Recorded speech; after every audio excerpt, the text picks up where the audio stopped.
ಈ ಒಂದು ವಿಡಿಯೋ ಏನು ಡಿಸ್ಕಸ್ ಮಾಡಪ್ಪ ಅಂದ್ರೆ ಕರೆಂಟ್ ಅಫೇರ್ಸ್ ಸಂಬಂಧಪಟ್ಟ ರಿಲೇಟೆಡ್ ಡಿಸ್ಕಷನ್ ಮಾಡ್ತಾ ಹೋಗೋಣ. ನೀವು ಕರೆಂಟ್ ಅಫೇರ್ಸ್ ಅಂದ ತಕ್ಷಣ ಓನ್ಲಿ ಕರೆಂಟ್ ಅಫೇರ್ಸ್ ಅಷ್ಟೇ ಓದಬಾರ್ದು, ಅದನ್ನಷ್ಟೇ ಬ್ಯಾಟ್ ಹಾಕ್ಬಾರ್ದು. ಅದಕ್ಕೆ ಸಂಬಂಧಪಟ್ಟ ಹಿಂದಿದೆ ಜಿಕೆ, ಅದಕ್ಕೆ ರಿಲೇಟೆಡ್ ಜಿಕೆ ಗಳನ್ನ ಓದ್ಕೊತ ಹೋಗ್ಬೇಕು. ಟೇಕ್ ಫಾರ್ ಎಕ್ಸಾಂಪಲ್, ಯಾವ್ದೋ ಒಂದು ಸಂವಿಧಾನ ಸಂಬಂಧಪಟ್ಟ ಒಂದು ಕ್ವಶನ್ ಇತ್ತಂದ್ರೆ ಆ ಸಂವಿಧಾನಕ್ಕೆ ಜಸ್ಟ್ ಕರೆಂಟ್ ಅಫೇರ್ಸ್ ಅಷ್ಟೇ ಓದಬಾರ್ದು, ಅದಕ್ಕೆ ರಿಲೇಟೆಡ್ ಸಂವಿಧಾನವನ್ನ ಲಿಂಕ್ ಮಾಡ್ಬೇಕು. ಈಗ ಯಾವ್ದೋ ಒಂದು ಸೈಕ್ಲೋನ್ ಬಂದಿದೆ ಕೂಡ, ಓನ್ಲಿ ಸೈಕ್ಲೋನ್ ಹೆಸರೇನು, ಅದು ಯಾವ ದೇಶ ಕೊಡ್ತು ಅಂತ ಅಷ್ಟೇ ಓದಬಾರ್ದು. ಚಂಡಮಾರುತ, ಅದಕ್ಕೆ ಸಂಬಂಧಪಟ್ಟಂಗೆ ಸೈಕ್ಲೋನ್ಗಳಿಗೆ ಕಾರಣ ಏನು, ಅತಿ ಸೈಕ್ಲೋನ್ಗಳು ಎಲ್ಲಿ ಆಗ್ತಾವ ಅನ್ನೋದೇನಪ್ಪಾ ಅಂದ್ರೆ ಆ ಸೈಕ್ಲೋನ್ ಹೆಸರು ಕೊಡುವಂತ ದೇಶಗಳು ಎಷ್ಟದವ, ಹೌದಾ 13 ದೇಶಗಳದಾವ. ಪ್ರತಿ ವರ್ಷ ಈ ಯಾವ ಯಾವ ದೇಶಗಳ ಹೆಸರು ಕೊಡ್ತಾವ ಅನ್ನೋ ಸೈಕ್ಲೋನ್ಸ್ ಗಳನ್ನ ಬೇರೆ ಬೇರೆ ಖಂಡದಲ್ಲಿ ಅಥವಾ ಬೇರೆ ಬೇರೆ ದೇಶ ಏನೆಂದು ಕರೀತಾರೆ. ಹೀಗೆ ಅದಕ್ಕೆ ಸಂಬಂಧಪಟ್ಟಂಗೆ ಜಿಯೋಗ್ರಫಿಗಳನ್ನ ಓದ್ಬೇಕು. ಈಗ ಎಲ್ಲೋ ಒಂದೇನಪ್ಪಾ ಅಂದ್ರೆ ಅರ್ಥಕ್ವೇಕ್ ಆಗ್ತದೆ, ಹೌದಾ, ಭೂಕಂಪ ಆಗುತ್ತೆ. ಆ ಭೂಕಂಪ ಎಲ್ಲಿ ಆಯ್ತು ಅಂತ ಅಷ್ಟೇ ಓದ್ಬಾರ್ದು. ಭೂಕಂಪ ರಿಲೇಟೆಡ್ ಏನಪ್ಪಾ ಅಂದ್ರೆ ನಮ್ಮ ಜಿಯೋಗ್ರಫಿಯಲ್ಲಿ ಓದ್ಬೇಕು. ಟೇಕ್ ಫಾರ್ ಎಕ್ಸಾಂಪಲ್, ಭೂಕಂಪ ಆಗ್ಲಿಕ್ಕೆ ಕಾರಣಗಳೇನು, ಹೌದಾ, ಭೂಕಂಪ ಏನಪ್ಪಾ ಅಂದ್ರೆ ಇಂಟೆನ್ಸಿಟಿ ಆಫ್ ದಿ ಅರ್ಥಕ್ವೇಕ್ ಅನ್ನ ಯಾವ ಒಂದು ಅಳಿತಾರ, ಮ್ಯಾಗ್ನಿಟ್ಯೂಡ್ ಅಂತ ಯಾವ್ದ್ರಲ್ಲಿ ಎಳಿತಾರ. ಸೊ ಏನಪ್ಪಾ ಅಂದ್ರೆ ಈ ಜೋನ್ಸ್, ಅರ್ಥಕ್ವೇಕ್ ಜೋನ್ಸ್ ಗಳು ಬರ್ತಾವ. ಸೊ ಅವು ಜೋನ್ಸ್ ಗಳು ಓದ್ಬೇಕು. ಮತ್ತೆ ಎಪಿ ಸೆಂಟರ್ ಅಂದ್ರೇನು, ಹೈಪೋ ಸೆಂಟರ್ ಅಂದ್ರೇನು, ಫೋಕಸ್ ಅಂದ್ರೇನು, ಹೌದಾ, ಪ್ರೈಮರಿ ವೇವ್ಸ್ ಅಂದ್ರೇನು, ಸೆಕೆಂಡರಿ ವೇವ್ಸ್ ಅಂದ್ರೇನು, ಲವ್ ವೇವ್ಸ್ ಅಂದ್ರೇನು. ಹೀಗೆ ಯಾವುದೇ ಒಂದು ಕರೆಂಟ್ ಅಫೇರ್ಸ್ ಬಂದಾಗ ಅದಕ್ಕೆ ಏನಪ್ಪಾ ಅಂದ್ರೆ ನೀವು ಸಬ್ಜೆಕ್ಟ್ ಗಳನ್ನ ಲಿಂಕ್ ಮಾಡಿ ಓದಿದಾಗ ನಾವು ಕರೆಂಟ್ ಅಫೇರ್ಸ್ ಮಿಸ್ ಮಾಡಿದ್ರು 100% ಏನಪ್ಪಾ ಅಂದ್ರೆ ಸಬ್ಜೆಕ್ಟ್ ದಲ್ಲಿ ಇರ್ತಕ್ಕಂಥ ಕ್ವಶನ್ಸ್ ಗಳನ್ನ ಎತ್ತಿ ಕೇಳೋ ಚಾನ್ಸಸ್ ಇರ್ತದೆ. ಅಂದ್ರೆ ಕರೆಂಟ್ ಅಫೇರ್ಸ್ ರಿಲೇಟೆಡ್ ಏನು ಸಬ್ಜೆಕ್ಟ್ ಗಳನ್ನ ಓದ್ಬೇಕು. ಸಬ್ಜೆಕ್ಟ್ ಗಳನ್ನ ಓದಿದ್ರೆ ನಿಮ್ಗೆ ಏನಪ್ಪಾ ಅಂದ್ರೆ ಹೆಲ್ಪ್ ಆಗ್ತದೆ. ಸೊ ಹಂಗೆ ನಾವು ಈ ಒಂದು ವಿಡಿಯೋ ಮಾಡ್ತಿರೋ ಉದ್ದೇಶ ಏನಪ್ಪಾ ಅಂದ್ರೆ ಪೊಲಿಟಿಕಲ್ ರಿಲೇಟೆಡ್ ಏನಪ್ಪಾ ಅಂದ್ರೆ ಒಂದು ಕರೆಂಟ್ ಅಫೇರ್ಸ್ ಸಂಬಂಧಪಟ್ಟಂಗ ಒಂದು ಕ್ವಶನ್ಸ್ ಅನ್ನ 100% ಏನಪ್ಪಾ ಅಂದ್ರೆ ಮುಂದೆ ಬರುವಂತ ಕ್ವಶನ್ಸ್ ಎಕ್ಸಾಮ್ ಅಲ್ಲಿ ಕೇಳೋ ಚಾನ್ಸ್ ಇರುತ್ತೆ. ಅದಕ್ಕೆ ಸಂಬಂಧಪಟ್ಟ ಡಿಸ್ಕಷನ್ ಮಾಡ್ತಾವ್. ಏನಪ್ಪಾ ಅಂದ್ರೆ ಅದು ಈಗ ಇತ್ತೀಚೆಗೆ ಏನಪ್ಪಾ ಅಂದ್ರೆ ಸುಪ್ರೀಂ ಕೋರ್ಟಿನ ನ್ಯಾಯಮೂರ್ತಿಗಳ ಸಂಖ್ಯೆಯನ್ನು ಹೆಚ್ಚಿಗೆ ಮಾಡಿದಾರೆ, ಹೌದಾ. ಅದಕ್ಕೆಪ್ಪ ಅಂದ್ರೆ ರಾಷ್ಟ್ರಪತಿ ದ್ರೌಪದಿ ಮುರ್ಮು ಅವರು ಏನಪ್ಪಾ ಅಂದ್ರೆ ಸುಗ್ರೀವಾಜ್ಞೆಗೆ ಸಹಿ ಹಾಕಿದಾರೆ. ನಿಮ್ಮೆಲ್ಲ ಗೊತ್ತಿರೋ ವಿಚಾರ. ನೀವ್ ಏನ್ ಮಾಡ್ತೀರಿ ಗೊತ್ತಾ, ಕರೆಂಟ್ ಅಫೇರ್ಸ್ ಓದಂದ ತಕ್ಷಣ ಜಸ್ಟ್ ಕರೆಂಟ್ ಅಫೇರ್ಸ್ ಎಷ್ಟಪ್ಪ ಅಂದ್ರೆ 33 ಇತ್ತು, 4 ಜನ ಹೆಚ್ಚಿಗೆ ಮಾಡಿದಾರೆ, 37 ಜನ ಆಗಿದಾರ ಅಂತ ತಿಳ್ಕೊಂಡು ಹೋಗ್ಬಿಡ್ತೇನೆ. ಸೊ ಅಷ್ಟೇ ಓದಬಾರ್ದು. ಅವ್ನು ಏನಾದ್ರು KE ಎಕ್ಸಾಮ್ಗಳು ಯಾವಾಗ್ಲೂ ಏನಪ್ಪಾ ಅಂದ್ರೆ ಡೈವರ್ಟ್ ಮಾಡಕ್ ನೋಡ್ತಾನೆ, ಹೌದಾ. ನೀವು ಅಷ್ಟು ಓದ್ಕೊಂಡು ಹೋಗಿದ್ರೆ ಬಸ್ ಅವ್ನ ಕ್ವಶನ್ ಕೇಳದೇ ಇಲ್ಲ. ಅವ್ನು ಅದಕ್ಕೆ ರಿಲೇಟೆಡ್ ಸಂವಿಧಾನಕ್ಕೆ ಸಂಬಂಧಪಟ್ಟಂಗ ಕ್ವಶನ್ಸ್ ಅನ್ನ ಕೇಳ್ತಾ ಇರ್ತಾನೆ. ಸಂವಿಧಾನಕ್ಕೆ ಸಂಬಂಧಪಟ್ಟಂಗ ಕ್ವಶನ್ಸ್ ಅನ್ನ ಕೇಳ್ತಾನೆ. ಸೊ ಅದಕ್ಕೋಸ್ಕರ ಅವ್ ಯಾವ ತರ ಕ್ವಶನ್ಸ್ ಅನ್ನ ಕೇಳ್ತಾನ ಏನು ಅಂತ, ಅಥವಾ ನಾವು ಯಾವ ತರ ಪ್ರಿಡಿಕ್ಟ್ ಮಾಡಬಹುದು ಕ್ವಶನ್ಸ್ ಗಳನ್ನ ಯಾವಾಗೂ ಪ್ರಿಡಿಕ್ಟ್ ಮಾಡ್ಬೇಕು, ಹೌದಾ. ಪ್ರಿಡಿಕ್ಟ್ ಮಾಡಿದಾಗ ನಿಮ್ಗೆ ಏನಪ್ಪಾ ಕೇಳ್ತಾನೆ ಬಿಡ್ತಾನೆ ಸೆಕೆಂಡರಿ, ಹೌದಾ, ಕೇಳಬೇಕಂತಿಲ್ಲ, ಹೌದಾ, ಕೇಳಂಗಿಲ್ಲ ಅಂತಾನು ಇಲ್ಲ, ಹೌದಾ. ಪ್ರಿಡಿಕ್ಟ್ ಮಾಡಿದಾಗ ನಿಮ್ಗೆ ಓದ್ಲಿಕ್ಕೆ ಇಂಟ್ರೆಸ್ಟ್ ಬರ್ತದೆ. ಸೊ ಅದಕ್ಕೋಸ್ಕರ ಈ ಒಂದು ಟಾಪಿಕ್ ಸಂಬಂಧಪಟ್ಟಾಗ ಯಾವ ತರ ಸಂವಿಧಾನಕ್ಕೆ ರಿಲೇಟೆಡ್ ಮಾಡಿ ಕ್ವಶನ್ಸ್ ಅನ್ನ ಕೇಳಬಹುದು ಅನ್ನೋದನ್ನ ಡಿಸ್ಕಷನ್ ಮಾಡ್ತಾ ಹೋಗು. ರೈಟ್. ಈಗ ನೋಡ್ರಿ, ನಮ್ಮ ಸುಪ್ರೀಂ ಕೋರ್ಟ್ ಸಂಬಂಧಪಟ್ಟಂಗ ಕ್ವಶನ್ಸ್ ಪದೇ ಕ್ವಶನ್ಸ್ ಗಳು ಬಂದೇ ಬರ್ತಾವ. ಒಂದು ಏನಪ್ಪಾ ಅಂದ್ರೆ ಒಂದು ಇಂಪಾರ್ಟೆಂಟ್ ಟಾಪಿಕ್ ನಮ್ಮ ಎಕ್ಸಾಮ್. ಅದಕ್ಕೆ ಸಂಬಂಧಪಟ್ಟಂಗ ಹೆಂಗೆ ಕರೆಂಟ್ ಅಫೇರ್ಸ್ ಅದ, ಅದಕ್ಕೆ ಏನಪ್ಪಾ ಅಂದ್ರೆ ಜಿಕೆನು ಕೂಡ ನಾವು ಓದ್ತಾ ಹೋಗೋಣ. ರೈಟ್. ಈಗ ಸುಪ್ರೀಂ ಕೋರ್ಟ್ ಇತ್ತಲ್ಲ, ಈ ಸುಪ್ರೀಂ ಕೋರ್ಟ್ ಫಸ್ಟ್ ಐತಿಹಾಸಿಕ ಹಿನ್ನೆಲೆ, ಐತಿಹಾಸಿಕ ಹಿನ್ನೆಲೆ ಏನೈತಿ, ಯಾರ ಸ್ಥಾಪನೆ ಮಾಡಿದ್ರು ಅನ್ನೋದನ್ನ ಅಲ್ಲಿಂದ ಏನಪ್ಪ ಇಲ್ಲಿವರೆಗೂ ಮಾತ್ರ ಕೊತ್ತ ಬರೋಣ. ರೈಟ್. ಈಗ ಸುಪ್ರೀಂ ಕೋರ್ಟ್ ಇದು ಯಾವಾಗ ಸ್ಥಾಪನೆ ಮಾಡಿರಪ್ಪ ಅಂದ್ರೆ ಫಸ್ಟ್ ಪೈಲ ಸ್ಥಾಪನೆ ಬ್ರಿಟಿಷ್ ಸ್ಥಾಪನೆ ಮಾಡ್ತಾರೆ. ಯಾವ ಒಂದು ಕಾಯ್ದೆ ಏನು ಕ್ವಶನ್ ಕೇಳಬಹುದು, ಸುಪ್ರೀಂ ಕೋರ್ಟ್ ಸ್ಥಾಪನೆ ಮಾಡಿದ್ರಲ್ಲ, ಸುಪ್ರೀಂ ಕೋರ್ಟ್ ನ್ಯೂಸ್ ಇಲ್ಲದೆ ಹಾಗಾದ್ರೆ ಸುಪ್ರೀಂ ಕೋರ್ಟ್ ಸ್ಥಾಪನೆ ಮಾಡಿರ್ತಕ್ಕಂಥ ಯಾವ ಕಾಯ್ದೆ ಮುಖಾಂತರ ಸ್ಥಾಪನೆ ಮಾಡಿದ್ರು ಅಂತ ಕ್ವಶನ್ ಕೇಳಬಹುದು, ಹೌದಾ. ಫಸ್ಟ್ ಅದಪ್ಪ 1777 ರೆಗ್ಯುಲೇಟಿಂಗ್ ಕಾಯ್ದೆ ಮುಖಾಂತರ 1774 ಸ್ಥಾಪನೆ ಮಾಡ್ತಾರೆ. ಇದನ್ನ ಸ್ಥಾಪನೆ ಮಾಡಿದಾಗ 1774 ಸ್ಥಾಪನೆ ಮಾಡಿದಾಗ ಎಲ್ಲಿ ಸ್ಥಾಪನೆ ಮಾಡ್ತಾರಪ್ಪ ಬ್ರಿಟಿಷ್ ಅಂದ್ರೆ ಕೋಲ್ಕತ್ತಾದಲ್ಲಿ ಸ್ಥಾಪನೆ ಮಾಡ್ತಾರೆ. ಸುಪ್ರೀಂ ಕೋರ್ಟ್ ಫಸ್ಟ್ ಸ್ಥಾಪನೆ ಆಗಿಲ್ಲಪ್ಪ ಅಂದ್ರೆ ಕೋಲ್ಕತ್ತಾ. ಅವಾಗ ಆ ಕೋಲ್ಕತ್ತಾದಲ್ಲಿ ಸ್ಥಾಪನೆ ಆದಾಗ ಹತ್ರದ ಎಷ್ಟು ಏನಪ್ಪಾ ಅಂದ್ರೆ ಮುಖ್ಯ ನ್ಯಾಯಮೂರ್ತಿ ಇತರ ನ್ಯಾಯಮೂರ್ತಿ ಇದ್ರು ಅಂತ ಇದಕ್ಕೆ ರಿಲೇಟೆಡ್ ಮಾಡಿ ಅದನ್ನ ಕ್ವಶನ್ ಕೇಳಬಹುದು. ನೀವು ಇದನ್ನ ಓದ್ಕೊಂಡು ಹೋಗ್ತೀರಾ, ಅದನ್ನ ಫಸ್ಟ್ ಪೈಲ ಸ್ಥಾಪನೆ ಆದಾಗ ಎಷ್ಟು ಜನ ಇದಂತ ಕ್ವಶನ್ ಕೇಳಬಹುದು. ಅವಾಗ ಎಷ್ಟಪ್ಪ ಅಂದ್ರೆ 1+3 ಅಂತ ಇರ್ತಾರೆ. ಅಂದ್ರೆ ಒಬ್ರು CJI ಇನ್ನು ಉಳಿದಿರ್ತಕ್ಕಂಥ ಇತರೆ ನ್ಯಾಯಮೂರ್ತಿಗಳು ಇರ್ತಾರೆ. ಇನ್ನು 3 ಜನ 1+3 1774. ಅವಾಗ CJI first supreme court first CJI ಯಾರಾಗಿದ್ದಪ್ಪ ಅಂದ್ರೆ ಎಲಿಜಾ ಎಂಪಿ ಇರ್ತಾರೆ. ಎಲಿಜಾ ಎಂಪಿ ಫಸ್ಟ್ ಪೈಲ ಸುಪ್ರೀಂ ಕೋರ್ಟ್ ನ ಮುಖ್ಯ ನ್ಯಾಯಮೂರ್ತಿಗಳು. ಅದಾದ್ಮೇಲೆ ಏನ್ ಮಾಡ್ತಾರೆ ಗೊತ್ತದ, ಬ್ರಿಟಿಷ್ ಏನ್ ಮಾಡ್ತಾರಪ್ಪ ಅಂದ್ರೆ ಅದನ್ನ ಅಲ್ಲೇ ಬಿಡಂಗಿಲ್ಲ. ಅದನ್ನ 1935 ಭಾರತ ಸರ್ಕಾರ ಕಾಯ್ದೆ ಮುಖಾಂತರ, ಹೌದಾ, 1935 ಭಾರತ ಸರ್ಕಾರ ಕಾಯ್ದೆ ಮುಖಾಂತರ 1937 ಈ ಕೋಲ್ಕತ್ತಾದಿಂದ ಡೆಲ್ಲಿಗೆ ಶಿಫ್ಟ್ ಮಾಡ್ತಾರೆ. ಅವಾಗ ಅದಕ್ಕೆ ಏನ್ ಹೆಸರು, ಫಸ್ಟ್ ಸುಪ್ರೀಂ ಕೋರ್ಟ್ ಹೆಸರು ಇತ್ತು, ಅದನ್ನ ಏನ್ ಚೇಂಜ್ ಮಾಡ್ತಾರಪ್ಪ ಅಂದ್ರೆ ಫೆಡರಲ್ ಕೋರ್ಟ್ ಅಂತ ಚೇಂಜ್ ಮಾಡ್ತಾರೆ. ಕ್ವಶನ್ ಕೇಳ್ತಾನೆ ನಿಮ್ಗೆ, ಫೆಡರಲ್ ಕೋರ್ಟ್ ಸ್ಥಾಪನೆ ಆಗಿದ್ದು ಈಗೇನು ಯಾವ ಕಾಯ್ದೆ ಮುಖಾಂತರ ಇರುತ್ತೆ, ಅದು ಯಾವ ಕಾಯ್ದೆ ಅಂದ್ರೆ 1935 ಕಾಯ್ದೆ. ನಿಮ್ಗೆ ಏನಾದ್ರು ಎಕ್ಸಾಮ್ ಹಾಲ್ ಅಲ್ಲಿ ಕ್ವಶನ್ ಫೆಡರಲ್ ಸಂಸದೀಯ ಮಾದರಿ ಅಥವಾ ಸಂಸದೀಯ ಅಂತ ಏನೋ ಫೆಡರಲ್ ಅಂತ ಏನೋ ವರ್ಡ್ ಇಲ್ಲಿ ಇತ್ತಂದ್ರೆ ಅದು ಆಲ್ಮೋಸ್ಟ್ ಏನಪ್ಪಾ ಅಂದ್ರೆ 1935 ಕಾಯ್ದೆ ಮುಖಾಂತರ ಅದನ್ನ ನಾವೇನಪ್ಪಾ ಅಂದ್ರೆ ಎರವಲ ಮಾಡ್ಕೊಂಡಿರ್ತೀವಿ. 1935 ಕಾಯ್ದೆ ಮುಖಾಂತರ 1937 ಸುಪ್ರೀಂ ಕೋರ್ಟ್ ಅನ್ನ ಏನಪ್ಪಾ ಅಂದ್ರೆ ಡೆಲ್ಲಿಗೆ ಶಿಫ್ಟ್ ಮಾಡ್ತಾರೆ. ಅವಾಗ ಅದಕ್ಕೆ ಹೆಸರು ಚೇಂಜ್ ಮಾಡ್ತಾರ, ಫೆಡರಲ್ ಕೋರ್ಟ್ ಅಂತ ಸ್ಥಾಪನೆ ಮಾಡ್ತಾರೆ. ಹೌದಾ ಪೆಡಲ್ ಕೋಡ್. ಈಗ ನೋಡಿ 1935 ಕಾಯ್ದೆ ನಮ್ಮ ಎಕ್ಸಾಮ್ ಬಹಳ ಇಂಪಾರ್ಟೆಂಟ್. ಇದನ್ನ ಸಂವಿಧಾನದ ನೀಲನಕ್ಷೆ ಅಂತ ಕೂಡ ಕರೀತಾರೆ, ನೀಲನಕ್ಷೆ ಅಂತ ಕೂಡ ಕರೀತಾರೆ, ರೈಟ್. ಅಂದ್ರೆ ನಮ್ಮ ಸಂವಿಧಾನದ 60% ಸಂವಿಧಾನದಲ್ಲಿರ್ತಕ್ಕಂಥ ಎಲ್ಲಾ ವಿಷಯಗಳನ್ನ 60% ಈ ಒಂದು 1935 ಕಾಯ್ದೆ ಮುಖಾಂತರ ನಾವು ಅರಿವು ಮಾಡ್ಕೊಂಡಿವಿ. ಅದಕ್ಕೋಸ್ಕರ ಏನ್ ಕರಿತೀವಪ್ಪ ಅಂದ್ರೆ ಸಂವಿಧಾನದ ನೀಲನಕ್ಷೆ ಅಂತ ಕೂಡ ಕರಿತೀವಿ. ಹೌದಾ, ನೀಲನಕ್ಷೆ ಅಂತ ಕೂಡ ನಾವು ಕರಿತೀವಿ, ರೈಟ್. ಈಗ ಆಯ್ತಾ 1937 ಎಲ್ಲಿ ಬರ್ತೀವಿ ಫೆಡರಲ್ ಕೋರ್ಟ್ ಡೆಲ್ಲಿಗೆ ಬಂದು. ಇದೇನು ನಮ್ಗೆ ಸ್ವತಂತ್ರ ಸಿಗೋಕ್ಕಿಂತ ಮುಂಚೆ ನಾವು ಮಾತಾಡಕತ್ತೀವಿ. ಇನ್ನ 1947 ಆಗಸ್ಟ್ 15 ನಮ್ಗೆ ಏನು ಸ್ವಾತಂತ್ರ್ಯ ಸಿಗತ್ತ, ಸ್ವಾತಂತ್ರ್ಯ ಸಿಕ್ಕ ಮೇಲೆ ನಮ್ಮ ಭಾರತೀಯರಿಂದ ಸುಪ್ರೀಂ ಕೋರ್ಟ್ ನ ಸ್ಥಾಪನೆ ಮಾಡ್ಕೋತೀವಿ ನಾವು. ಹೌದಾ, ನಮ್ಗೆ ಹೆಂಗ್ ಬೇಕಂಗಲ್ಲ, ಭಾರತೀಯರಿಂದ ಡೆಲ್ಲಿ ಒಳಗಡೆ ಸ್ಥಾಪನೆ ಮಾಡ್ತೀವಿ. ಅವ್ ಕ್ವಶನ್ ಕೇಳ್ಬೋದು ನಿಮ್ಗ, ಭಾರತೀಯರಿಂದ ಅಥವಾ ಸ್ವತಂತ್ರ ಸಿಕ್ಕ ಮೇಲೆ ಸುಪ್ರೀಂ ಕೋರ್ಟ್ ಅನ್ನ ಎಲ್ಲಿ ಸ್ಥಾಪನೆ ಮಾಡಿದ್ವು ಮತ್ತೆ ಯಾವಾಗ ಅಂತ ಕ್ವಶನ್ ಕೇಳ್ಬೋದು. ಸ್ಥಾಪನೆ ಮಾಡಿದ್ವು ಡೆಲ್ಲಿ ಒಳಗಡೆ ಸ್ಥಾಪನೆ ಮಾಡ್ತೀವಿ. ಅದೇನಪ್ಪ ಅಂದ್ರೆ ಸ್ಥಾಪನೆ ಮಾಡಿರ್ತಕ್ಕಂಥ ದಿನಾಂಕ ಏನಪ್ಪಾ ಅಂದ್ರೆ 1950 ಜನವರಿ 28 ಸ್ಥಾಪನೆ ಮಾಡ್ತೀವಿ. ಜನವರಿ 28 ಸ್ಥಾಪನೆ ಮಾಡಿ. ನಿಮ್ಗೆ ಏನ್ ಕ್ವಶನ್ ಕೇಳಪ್ಪ ಅಂದ್ರೆ, ಹಾಗಾದ್ರೆ 1950 ಜನವರಿ 28 ಏನು ಸ್ಥಾಪನೆ ಮಾಡಿದಲ್ಲ, ಅವಾಗ ನಮ್ಮ ಸಂವಿಧಾನ ನಮ್ಗೆ ಏನಪ್ಪಾ ಅಂದ್ರೆ ಸುಪ್ರೀಂ ಕೋರ್ಟ್ ನ ನ್ಯಾಯಮೂರ್ತಿಗಳ ಸಂಖ್ಯೆ ಎಷ್ಟಿತ್ತು ಅಂತ ಕ್ವಶನ್ ಕೇಳ್ತಾನೆ. ಅವಾಗ 1950 ಎಷ್ಟಿತ್ತಪ್ಪ ಅಂದ್ರೆ 1+7 ಇತ್ತು. ಅಂದ್ರೆ ಒಬ್ರು CJI ಇನ್ನು ಇರ್ತಕ್ಕಂಥ 7 ಜನ ಏನಪ್ಪಾ ಅಂದ್ರೆ ಇತರೆ ನ್ಯಾಯಮೂರ್ತಿಗಳು ಇರ್ತಾರೆ. ಅದಾದ್ಮೇಲೆ ಏನ್ ಮಾಡ್ತಾರೆ ಗೊತ್ತಾ, ಒಂದು ಭಾರತ ಸರ್ಕಾರದ ಸಂಸತ್ತಿನಲ್ಲಿ ಒಂದು ಮಂಡನೆ ಮಾಡಿ ಒಂದು ಕಾಯ್ದೆನ ಜಾರಿ ತಗೊಂಡ್ಬರ್ತಾರೆ. ಈ ಕಾಯ್ದೆ ಎದಕ್ಕೆ ಸಂಬಂಧಪಟ್ಟಪ್ಪ ಅಂದ್ರೆ ಓನ್ಲಿ ಈ ನಮ್ಮ ಸರ್ವೋಚ್ಚ ನ್ಯಾಯಾಲಯದ ನ್ಯಾಯಮೂರ್ತಿಗಳನ್ನ ನೇಮಕ ಮಾಡೋಕ ಒಂದು ಕೆಲವು ರೂಲ್ಸ್ ಅಂಡ್ ರೆಗ್ಯುಲೇಷನ್ಸ್ ಗಳನ್ನ ತಗೊಂಡ್ಬರ್ತಾರೆ. ಹೌದಾ, ರೂಲ್ಸ್ ಅಂಡ್ ರೆಗ್ಯುಲೇಷನ್ಸ್ ಗಳನ್ನ ನಿಯಮಗಳನ್ನ ತಗೊಂಡ್ಬರ್ತಾರ. ಆ ನಿಯಮಗಳೇನಪ್ಪಾ ಅಂದ್ರೆ ಒಂದು ಕಾಯ್ದೆನ ಜಾರಿಗೆ ಮಾಡ್ತಾರೆ. ಆ ಕಾಯ್ದೆ ಏನಪ್ಪಾ ಅಂದ್ರೆ ಸರ್ವೋಚ್ಚ ನ್ಯಾಯಾಲಯ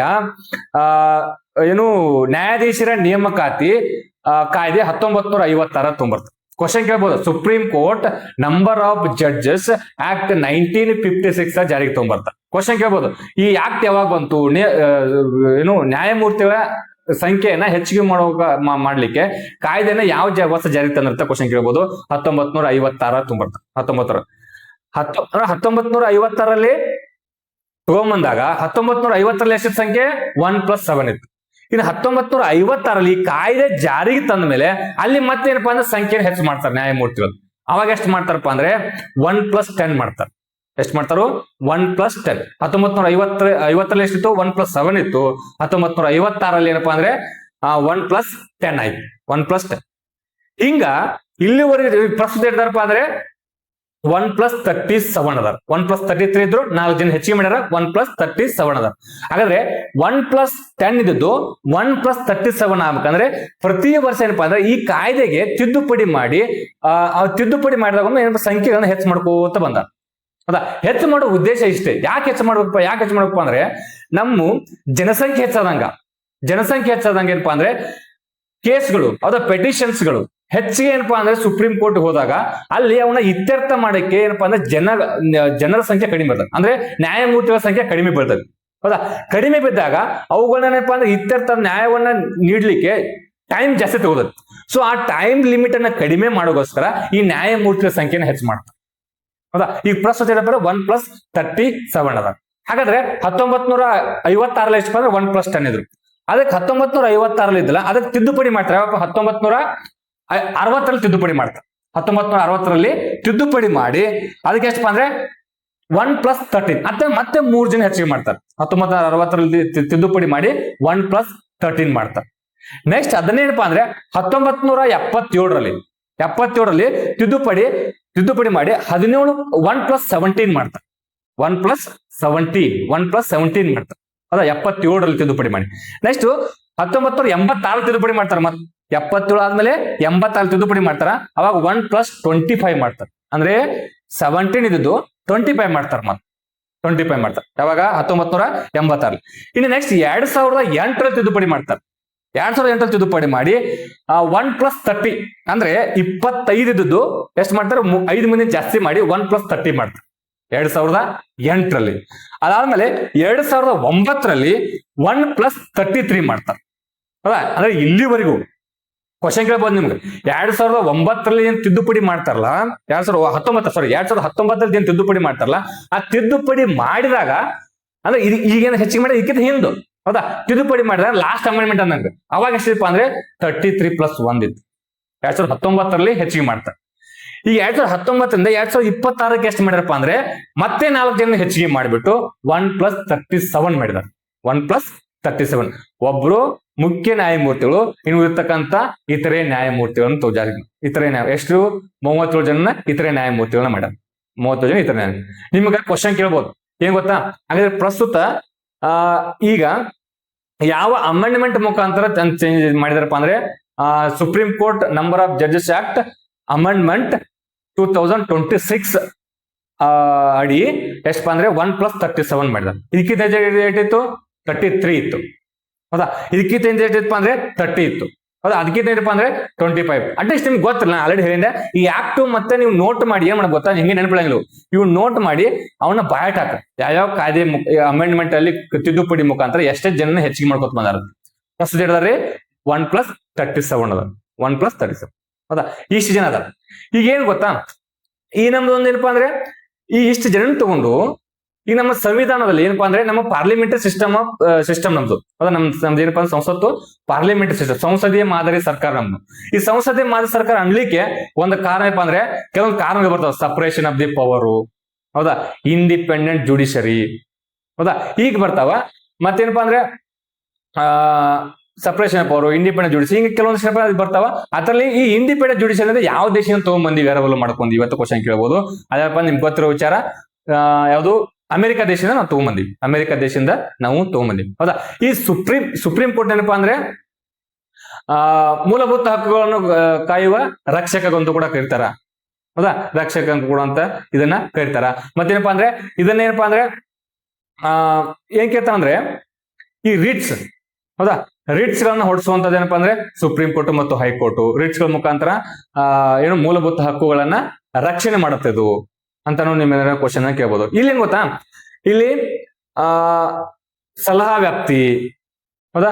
ಏನಪ್ಪಾ ಅಂದ್ರೆ original jurisdiction of the supreme court. ಏನ್ ಕ್ವಶನ್ ಕೇಳ್ದಂಗ ಗೊತ್ತಾ ನಿಮ್ಮ ಅಲ್ಲಿ ಪದೇ ಈ ಸುಪ್ರೀಂ ಕೋರ್ಟ್ ಕ್ವಶನ್ ಕೇಳುವಾಗ ಈ ಒರಿಜಿನಲ್ ಜುಡಿಸೆಕ್ಷನ್ ಯಾವ ಬರ್ತಾವ ಅಂತ ಕ್ವಶನ್ ಕೇಳ್ಬೋದು, ಹೌದಾ? ಯಾವಪ್ಪ ಅಂದ್ರೆ ಕೇಂದ್ರ ಮತ್ತು ರಾಜ್ಯಗಳ ಮಧ್ಯೆ ಇರ್ತಕ್ಕಂಥ ವ್ಯಾಜ್ಯಗಳನ್ನ ಬಗೆಹರಿಸುವುದು ಕೂಡ ಏನಪ್ಪಾ ಅಂದ್ರೆ ಒರಿಜಿನಲ್ ಜುಡಿಸೆಕ್ಷನ್, ಒರಿಜಿನಲ್ ಬರ್ತದೆ. ಅದಾದ್ಮೇಲೆ ರಾಜ್ಯ ಮತ್ತು ರಾಜ್ಯಗಳ ಮಧ್ಯೆ ಇರ್ತಕ್ಕಂಥ ವ್ಯಾಜ್ಯಗಳನ್ನ ಇತ್ಯರ್ಥ ಮಾಡೋದು.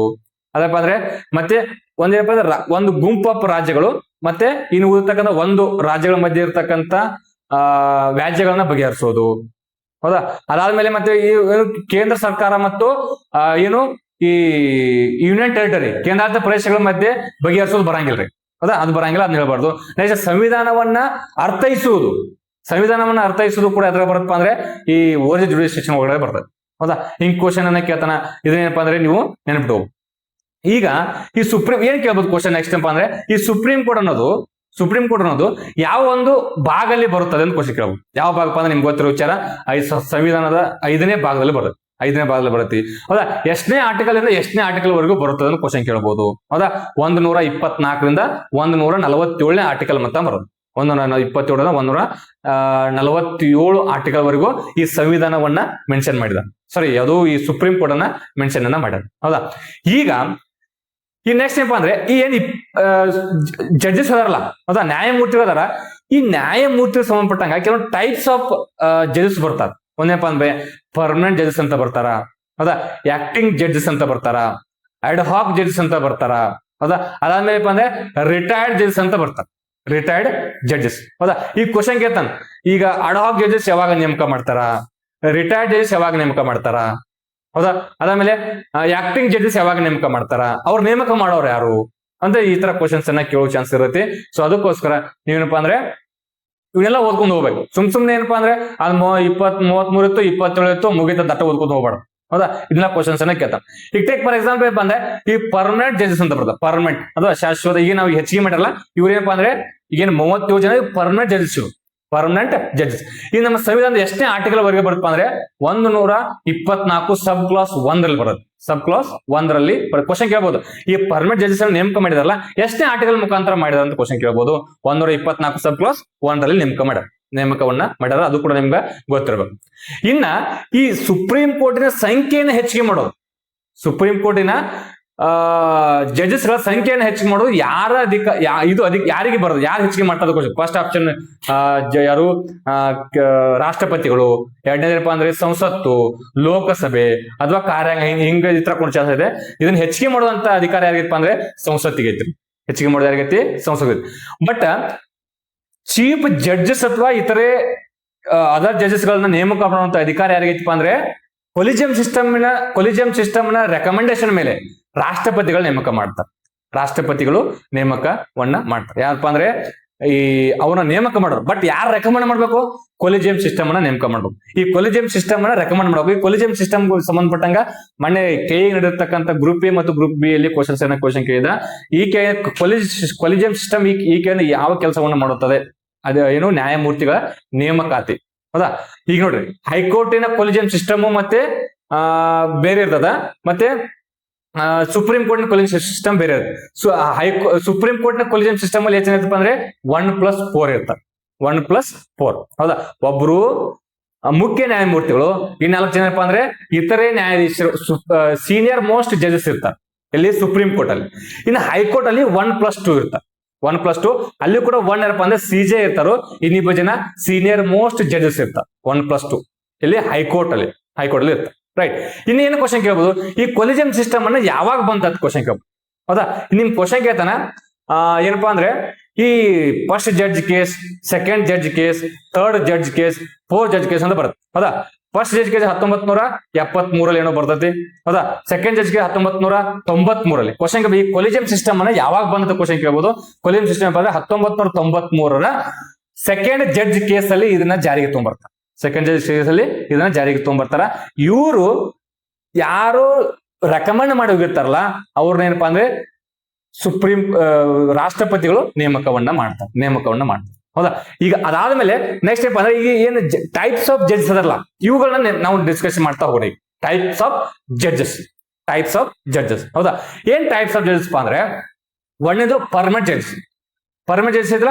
ಈ ಪರ್ಮನೆಂಟ್ ಜಡ್ಜಸ್ ಆರ್ಟಿಕಲ್ ನಂಬರ್ ಎಷ್ಟಪ್ಪ ಅಂದ್ರೆ 124 ಸಬ್+1 ಅಂತ ಬರುತ್ತೆ. 124 ಅಡಿ ಯಾರು ಬರ್ತಾರಪ್ಪ ಅಂದ್ರೆ ಈ ಪರ್ಮನೆಂಟ್ ಜಡ್ಜಸ್ ಬರ್ತಾರೆ. ಹೌದಾ. ಇವರನ್ನ ನೇಮಕ ಮಾಡೋದು ಯಾರು, ರಾಷ್ಟ್ರಪತಿಗಳು. ಹೌದಾ.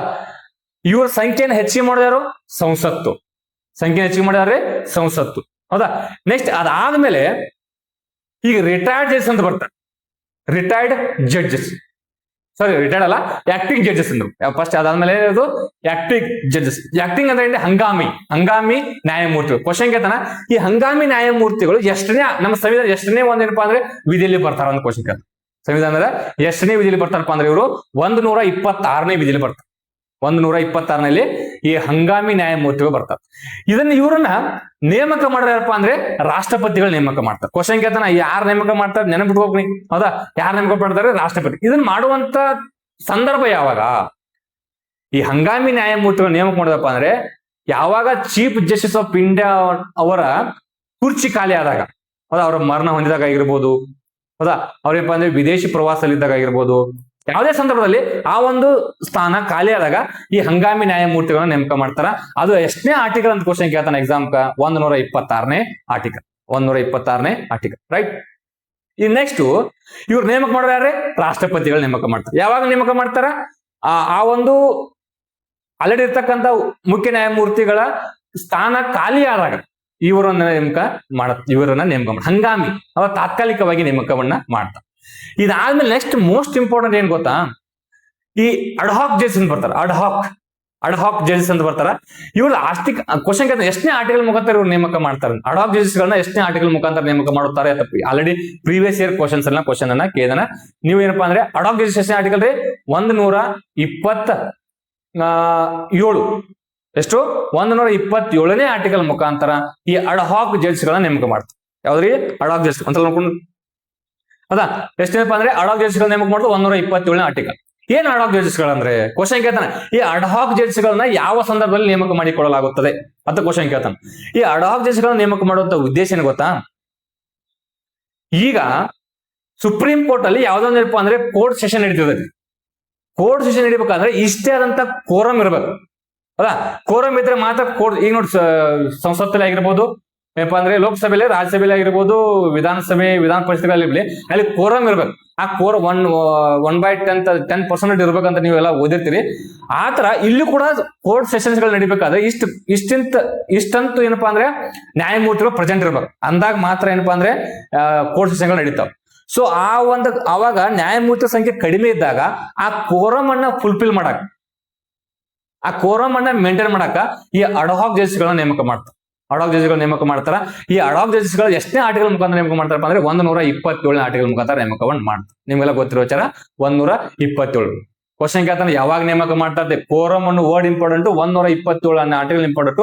ಇವ್ರನ್ನ ಯಾರಾಗ ನೇಮಕ ಮಾಡ್ತಾರ ಅಂತ ಕ್ವಶನ್ ಕೇಳ್ತಾನೆ. ನಿಮ್ಗೆ ಇಲ್ಲಿ ಏನಪ್ಪಾ ಅಂದ್ರೆ ಇಲ್ಲಿ ನೀವು ರಾಷ್ಟ್ರಪತಿ ತಂದ್ಬಾರ್ದು. ಹೌದಾ, ಇಲ್ಲಿ ನೇಮಕ ಮಾಡಿದ್ರೆ ರಾಷ್ಟ್ರಪತಿ ಅನ್ನಬಾರ್ದು. ಬಟ್ ರಾಷ್ಟ್ರಪತಿಯವರ ರೆಕಮೆಂಡೇಶನ್ ಮೇಲೆ ಯಾರು ನೇಮಕ ಅಂದ್ರೆ ಚೀಫ್ ಜಸ್ಟಿಸ್ ಆಫ್ ಇಂಡಿಯಾ ಅವರು ನೇಮಕ ಮಾಡ್ತಾರೆ. ಚೀಫ್ ಜಸ್ಟಿಸ್ ಆಫ್ ಇಂಡಿಯಾ ಅವರು ಇವರನ್ನ ನೇಮಕವನ್ನ ಮಾಡ್ತಾರೆ. ಯಾರನ್ನು? ಅಡ್ಹಾಕ್ ಜಡ್ಜಸ್ ಗಳನ್ನ ನೇಮಕವನ್ನ ಮಾಡ್ತಾರೆ. ರೈಟ್. ಇನ್ನು ಅದಾದ್ಮೇಲೆ 4ನೇ ಟೈಪ್ಸ್ ಆಫ್ ಜಡ್ಜಸ್ ಯಾರಪ್ಪ ಅಂದ್ರೆ ಈ ರಿಟೈರ್ಡ್ ಜಡ್ಜಸ್ ಅಂತ ಬರ್ತಾರೆ. ಯಾರು? ಈ ರಿಟೈರ್ಡ್ ಜಡ್ಜಸ್. ಏನ್ ಗೊತ್ತಾ, ಈ ರಿಟೈರ್ಡ್ ಜಡ್ಜಸ್ ಅಂದ್ರೆ ಆಲ್ರೆಡಿ ಏನಪ್ಪಾ ಅಂದ್ರೆ ರಿಟೈರ್ಡ್ ಅಂದ್ರೆ ನಿವೃತ್ತಿ ಹೊಂದಿರತಕ್ಕಂಥ ನ್ಯಾಯಮೂರ್ತಿಗಳು. ನಿವೃತ್ತಿ ಹೊಂದಿದಲ್ಲ ಅವ್ರನ್ಯಾಕ ವಾಪಸ್ ನೇಮಕ, ಅವ್ರ ಬಗ್ಗೆ ಡಿಸಿಷನ್ ಮಾಡೋಂತ ಹೋಗ್ಬಾರ್ದು ನೀವು. ಕ್ವಶನ್ ಇವ್ರಿಗೇನಪ್ಪಾ ಅಂದ್ರೆ ಒಂದೇನಪ್ಪಾ ಅಂದ್ರೆ ಸಂವಿಧಾನದಲ್ಲಿ ಒಂದು ಸ್ಥಾನಮಾನವನ್ನ ಕೊಟ್ಟಾರ. ಹೌದಾ, ಏನ್ ಗೊತ್ತಾ ಈ ಸಂವಿಧಾನ ಸ್ಥಾನಮಾನ ಏನ್ ಗೊತ್ತಾ? ಸಂವಿಧಾನ ಸ್ಥಾನಮಾನ ಇವ್ರಿಗೆ ಈ ರಿಟೈರ್ಡ್ ಆಗಿರ್ತಕ್ಕಂಥ ಜಡ್ಜ್ಗಳು ಇರ್ತಾರೆ, ಇವ್ರನ್ನ ಖಾಲಿ ಬಿಡಂಗಿಲ್ಲ. ನಮಗೆ ಯಾವಾಗ ನೀಡ್ ಐತಲ್ಲ ಅವಾಗ ಮತ್ತೆ ಇವ್ರು ಏನಪ್ಪಾ ಅಂದ್ರೆ ಬಳಸ್ಕೋತಾರ. ರಿಟೈರ್ಡ್ ಆಗಿರ್ತಾರ. ಎಷ್ಟೇ ಏಜ್ ರಿಟೈರ್ಡ್ ಆಗ್ತಪ್ಪ ಅಂದ್ರೆ ಮ್ಯಾಕ್ಸಿಮಮ್ 65 ಏನಪ್ಪಾ ವರ್ಷ.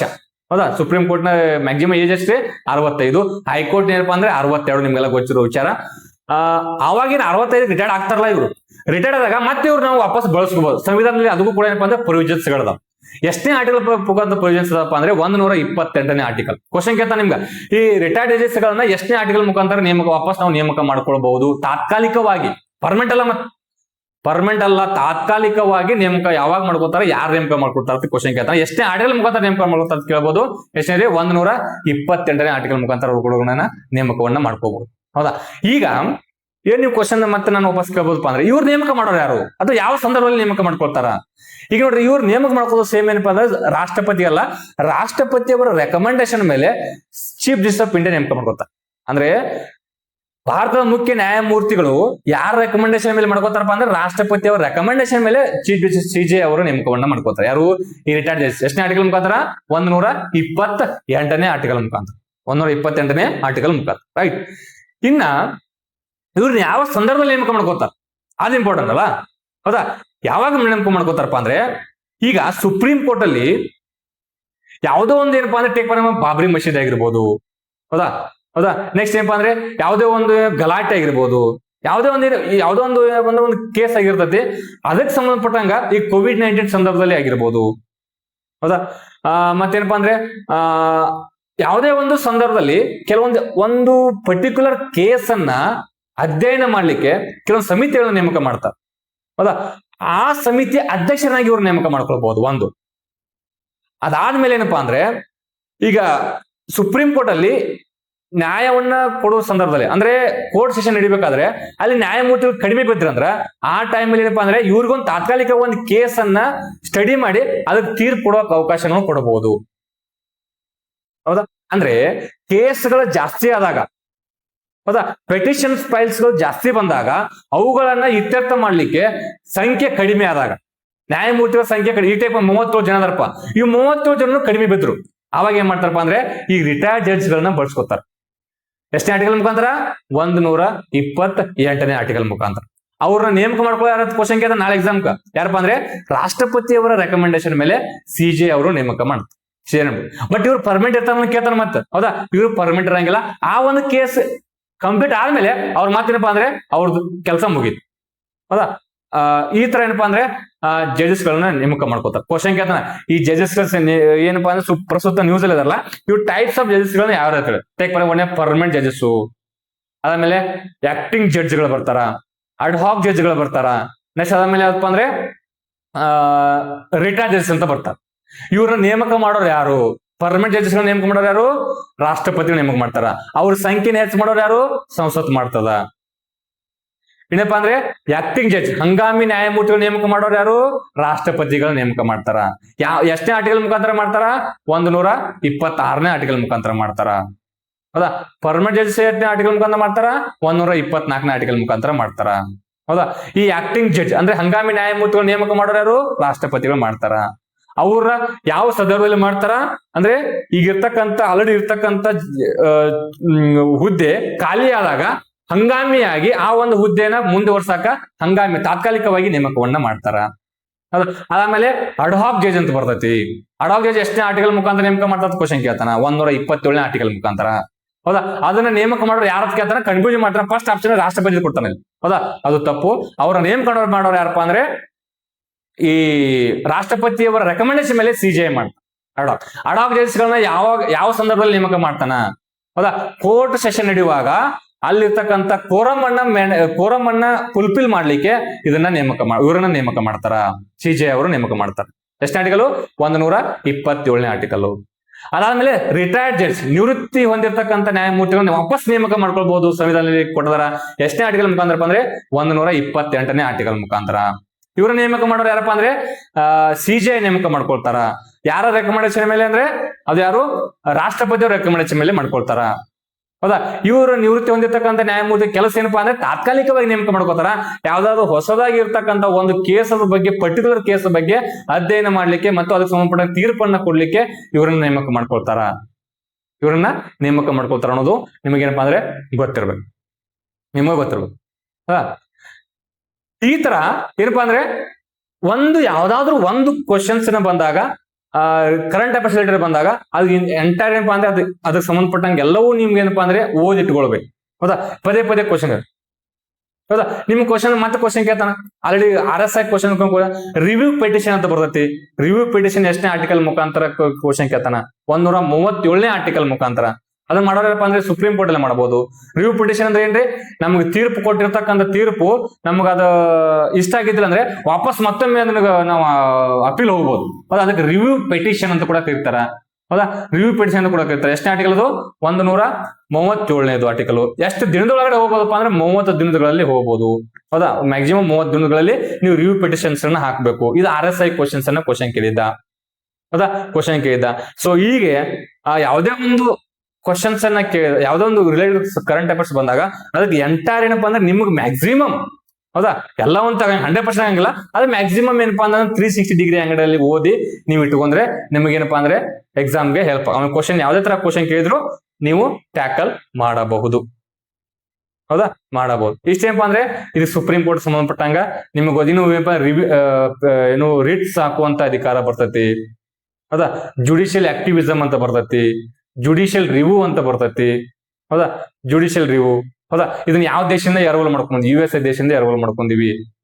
ಹೌದಾ? ಜುಡಿಷಿಯಲ್ ಸಂಬಂಧಪಟ್ಟಂಗೆ ಕೆಲವು 90% ಆಫ್ ದಿ ಏನೈತಲ್ಲ ಕಂಟೆಂಟ್ ಅದನ್ನೆಲ್ಲಪ್ಪ ಅಂದ್ರೆ USA ದೇಶದಿಂದ ನಾವು ಎರವಲು ಮಾಡ್ಕೊಂಡಿವಿ. ಜುಡಿಷಿಯಲ್ ರಿವ್ಯೂ ಸಂಬಂಧಪಟ್ಟಂಗೆ ಮನೆ ಕ್ವಶನ್ಸ್ ಅನ್ನ ಕೇಳಿದ.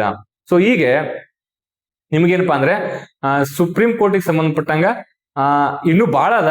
ಅಟ್ಲೀಸ್ಟ್ ಇಷ್ಟಾದ್ರೂ ನಿಮ್ಗೆ ಏನಾದ್ರು ಗೊತ್ತಿಲ್ಲ ಅಂತೇಳಿ ಹೇಳಕ್ ಪ್ರಯತ್ನವನ್ನ ಮಾಡಿದೀವಿ. ಹೌದಾ? ಇಷ್ಟೇನಪ್ಪ ಅಂದ್ರೆ ಯಾರಿಗಾದ್ರೂ ಅವು ಏನ್ ನಂಬರ್ಸ್ ಅದಲ್ಲ ಅವುಗಳನ್ನ ಬರ್ದು ನೋಟ್ ಮಾಡ್ಕೊಡ್ರಿ. ಅಂದ್ರೆ ಯಾವ ಅಮೆಂಡ್ಮೆಂಟ್ ಆಕ್ಟ್ ಅಲ್ಲಿ 1956 ಕಾಯ್ದೆ ಬಂತು, 1965 ಚೇಂಜ್ ಮಾಡ್ತಾರ, 1977 ಚೇಂಜ್ ಮಾಡ್ತಾರ, 1988 ಚೇಂಜ್ ಮಾಡ್ತಾರ, 2008 ಚೇಂಜ್ ಮಾಡ್ತಾರ, 2019 ಲಾಸ್ಟ್ ಚೇಂಜ್ ಮಾಡಿದ್ರು. ಎಷ್ಟು? 33+1. ಅದಾದ್ಮೇಲೆ 2026 1+37 ಇನ್ಕ್ರೀಸ್ ಅನ್ನ ಮಾಡಿದಾರೆ. ಸೊ ಇದಕ್ಕೆ ಸಂಬಂಧಪಟ್ಟಂಗ ನಿಮ್ಗ ಇಷ್ಟ ಇನ್ಫಾರ್ಮೇಶನ್ ಗೊತ್ತಿರ. ಹೌದಾ? ಇಷ್ಟ ಇನ್ಫಾರ್ಮೇಶನ್ ಗೊತ್ತಿರಲಿ. In remaining things I will discuss in next video. Thank you so much.